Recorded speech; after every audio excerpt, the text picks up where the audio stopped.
I've been trying to clean these coins. I want to use them in a project.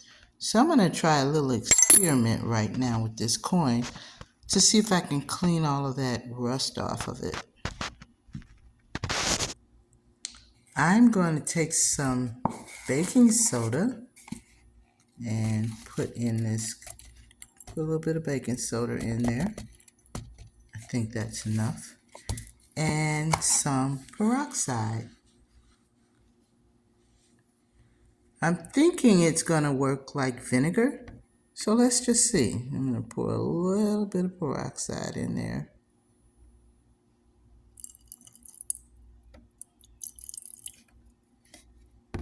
Let's see it work.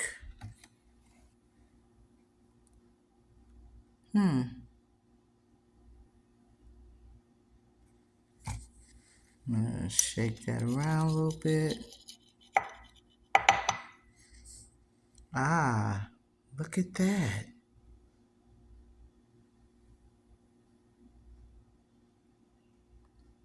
See how that's cleaning that rust up?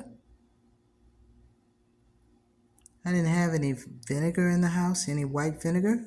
So I just thought, why not use peroxide? Because peroxide will burn away infections.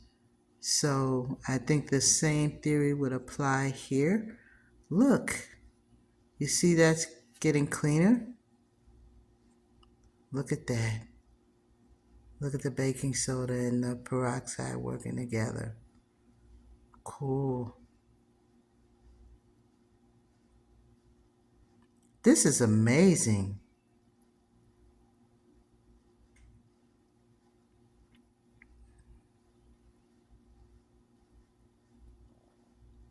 See, it's fizzling a little bit. Oh, wow, look at that. Look at it work. Let me give you a close-up.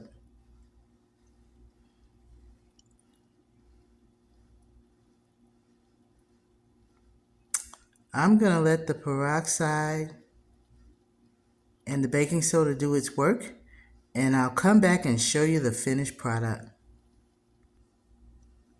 You can literally see the peroxide and baking soda are burning off the rust on this coin. It is looking so much cleaner than when I first put that in there. This is really amazing. So you don't have to go out and buy vinegar, white vinegar. Just use some peroxide. Okay, I took this out, rinsed it off a little bit. Look at that. That is peroxide and baking soda. You remember what this coin looked like at first? There's still a little bit at the bottom, so I'm going to put it back in and turn it face down and get the rest of that cleaned up. But this, look at this. This is amazing.